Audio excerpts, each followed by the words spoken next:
내 매력을 발견하는 5가지 질문이라는 게 있어요. 나의 형용사. 클래시님은 뭐예요? 계획적인, 진취적인, 융통성 없는.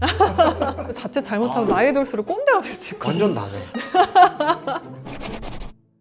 네, 오늘도 매력 커뮤니케이션 유튜버 히렌체님과 함께합니다. 이번에는 매력과 호감을 키우는 법에 대해서 이제 말씀을 드릴 건데, 그 이유가 이번에 이제 히렌체님이 책을 내셨어요. 호감의 네. 시작이라고. 여기에 4장에 있는 내용들이 독보적 매력을 갖추는 법, 이런 게 이제 쭉 나와 있거든요. 콘텐츠로 만들어서 말씀을 드려도 우리 클로버 여러분들께 너무너무 도움될 내용이 많아가지고 아예 제가 초대를 했습니다. 진짜 좋은 내용들이 많으니까요. 이 영상도 이제 끝까지 시청해주시면 감사하겠습니다.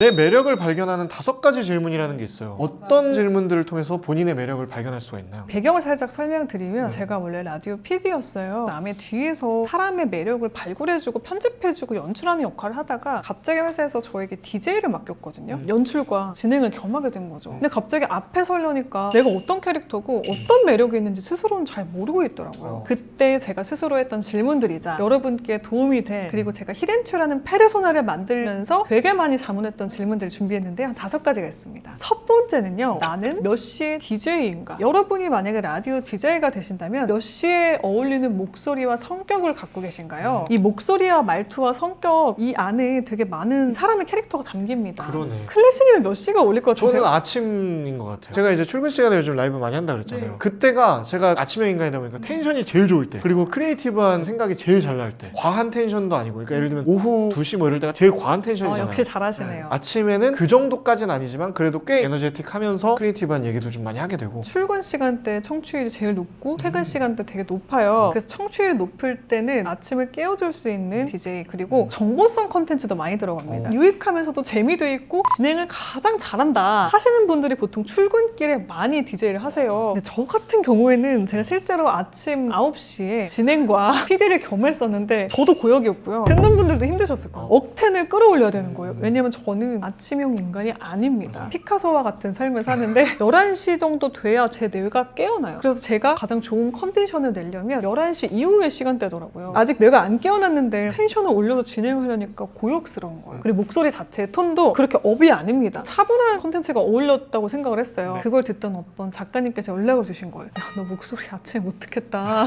나랑 공포 라디오 진행해보면 어떻겠니? 차분한 목소리로 제가 공포를 진행을 했는데 몰입감이 높다. 막 이런 이유로 그 당시 팟캐스트에서 상당히 상위권을 차지했던 기억이 있습니다. 그래서 나의 목소리를 이렇게 한번 파악해 보시고 내 성격을 파악해 보시면요, 대략적으로 나라는 사람의 캐릭터를 파악하실 수 있어요. 그러네요. 이렇게 말을 하는 속도나 텐션, 그리고 이제 목소리의 깊이, 톤, 이런 것들을 가지고 내가 좀 어떤 사람인가를 좀 파악해 볼 수가 있겠네요. 그렇게 파악을 해보셨다면요, 두 번째 질문을 드립니다. 나는 스페셜리스트인가 제너럴리스트인가? 요거는 대화 중에 나에게 어떤 매력이 있고 어떻게 더 발전시켜야 될지를 알 수 있게 하는 질문인데요, 특히 제너럴리스트 분들은 되게 많은 것들을 박학다식하게 알고 있어서 대화가 끊기지 않습니다. 무슨 주제를 던져 다 알고 있어요. 제가 아는 PD님 중에 핵인싸라고 제가 부르는 분이 한 명 있는데, 인테리어면 인테리어, 패션이면 패션, 음악이면 음악, 걸어다니는 인간 잡지인 거예요. 되게 매력적이다 생각했는데, 그래서 그분이 많은 사람들하고 두루두루 아주 잘 지내십니다. 우리 유튜버들 사이에서는 조승현 작가님이 백과사전이시니까. 맞아요. 내가 그런 장점이 있나? 또 한번 생각을 해보시고요. 또 다른 타입은 스페셜리스트라고 볼 수 있는데, 특히 성격 기질적으로 좀 파고드시는 분들은 스페셜리스트에 좀 가까워지시더라고요. 저는 좀 저 스스로를 표현할 때 항상 개방형 외향적 오타쿠라고 하거든요. 뭐 하나 좋아하면 엄청 파고드는 스타일이에요. 정보 다 찾아보고. 그래서 저는 스스로 생각했을 때는 둘 중에서는 스페셜리스트에 좀 가깝지 않나. 그렇게 자신의 성향을 파악해보세요. 대화 중에 어떤 부분을 더 어필하고 보완해야 될지를 알게 됩니다. 특히 스페셜들의 단점이 하나 있어요. 상대가 묻지 않았는데 내가 알고 있는 걸 알려주고 싶어가지고 자칫 잘못하면 나이 들수록 꼰대가 될 수 있거든요. 완전 나네.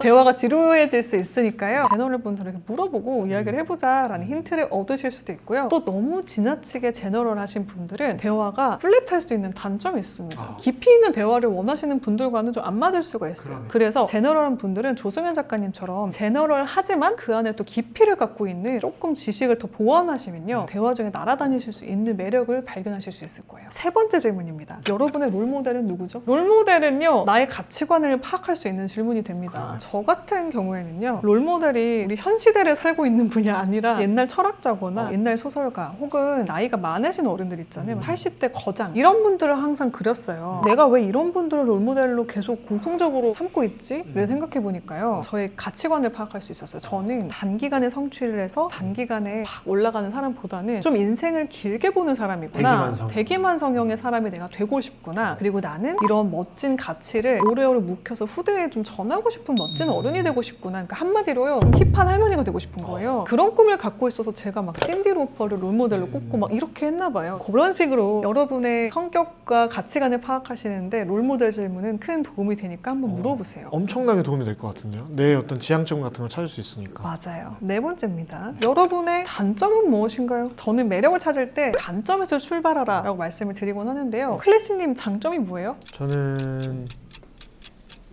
말을 잘합니다. 한 2초, 3초 버퍼링 있으셨는데 이게 어려워요. 자기 장점을 자기 입으로 얘기하는 게. 맞아요. 이렇게 뭔가 방송이나 컨텐츠를 만드시는 분들은 본인을 되게 잘 알고 계세요. 근데 저도 이렇게 컨텐츠를 만드는 사람이 아니라 뒤에서 제작을 하는 사람일 때는 내 장점이 뭐더라? 되게 버퍼링이 오래 걸렸거든요. 반대로 단점을 물어보면 되게 많이 나오는 거예요. 끈기가 없다, 뭐 예민하다, 뭐 이런 단점이 팍팍팍 나옵니다. 여기서 출발하시면 우리의 뾰족한 개성과 매력을 끄집어내실 수 있는데요. 그냥 단점에서 끝내시면 안 돼요. 요거를 긍정적인 표현으로 바꿔보세요. 나의 개성이 확실해집니다. 누군가 저한테 악플을 단 적이 있어요. 저 사람 말 너무 느리다. 답답해가지고 2배속으로 듣고 있는데 막 이런 악플이 달린 거예요. 그래서 제가 그때 생각했습니다. 아, 나는 느리지만 느린 사람이 갖고 있는 장점이 뭘까? 빠른 사람이 없는 것을 무엇을 갖고 있을까 했을 때 우아하다. 그다음 우아함의 옷을 입고 컨텐츠를 만들었겠다 해서 히렌처의 캐릭터에 우아함을 입혔거든요. 그때 많은 분들께서 저를 좀 교양 있고 우아한 사람으로 알아보시더라고요. 맞아. 감사한 일이죠. 단점에서 끝나는 게 아니라 어떻게 하면 긍정적인 매력으로 좀 바뀔 수 있을까? 그걸 좀 탐구해보는 시간이 될 수 있겠네요. 맞습니다. 그래서 얘가 안 가진 것들을 갖고 싶어서 되게 괴로워하시는 분들이 많으실 거예요. 예를 들어 저 같은 경우는 제가 안 갖고 있는 되게 퇴폐미, 귀여움 이런 것들에 되게 부러워했던 순간들이 있어요. 살면서 전 귀여움을 너무 갖고 싶었는데 제가 나지이기도 하고 저의 팔자에 귀여움이 없는 거예요. 중고등학교 때 택시를 타면은 기사님들이 출근하시나 봐 이런 얘기를 하실 정도로 노안이었어요. 그냥 버려. 귀여움 버리고 귀여우려고 하지 마. 너는 어떤 장점이 있고 어떤 매력이 있니?를 다시 자문했는데요. 제가 또래보다 좀 성숙하니까 클래식한 옷이 잘 어울리고 우아한 매력은 있을 수 있겠더라고요. 거기에 집중해서 저의 장점과 매력을 개발했습니다.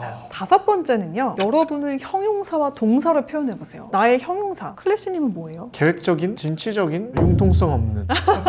이렇게 나의 형용사를 또 나열해보시고요. 동사는 되게 쉬워요. 상대적으로. 맨날 하는 것들을 표현하시면 돼요. 일찍 일어난다. 일어난다, 말한다. 네, 말한다, 꾸민다, 운전한다, 책을 듣는다. 일상을 이렇게 하면 되네요. 맞아요. 저도 말한다, 쓴다, 생각한다, 공감한다 등이 있을 것 네네. 같은데요. 이거를 내가 앞에 썼던 형용사랑 같이 연결해보시면 재미있는 표현들이 나옵니다. 그게 내 캐릭터를 머릿속으로 좀 그려지게 만들거든요. 클래스님 아까 하셨던 것 중에 계획적으로 운전한다. 어떻게 계획적으로 하지? 그런 느낌이 들잖아요. 내가 내 삶의 프로듀서라고 생각해보시고요. 김태호 PD님이 이걸 되게 잘하셨어요. 단점을 오히려 장점화시켜서 산응이 형처럼 웃긴 캐릭터로 만드셔서 사랑받게 만드셨고 이렇게 구체적으로 그려지게 이 캐릭터를 좀 설명하는 것들을 굉장히 잘하셨는데 여러분도 마찬가지입니다. 나라는 사람을 어떻게 그려낼 수 있을까? 말로 표현할 수 있을까를 이렇게 한번 고민해 보시면요. 내 매력을 파악하시기 어렵지 않아지실 겁니다. 지금 한 개 꼭지만 얘기했는데 너무 유익한 내용들이 많이 나와가지고 다른 것들 한번 좀 모아서 한번 얘기해 볼게요. 나만의 장르를 만드세요. 남다른 매력은 안목에 있다. 상징적인 향기를 찾아보기. 요거에 대한 얘기를 좀 한번 해볼까요? 뭐 하나를 골라도 보는 눈이네 하면 우리 호감 가잖아요. 안목을 길러두시고 뚜렷하게 만드시면 그만큼 호감 가는 나만의 개성과 매력이 되는데요. 그 방법들을 소개해 드리겠습니다. 첫 번째,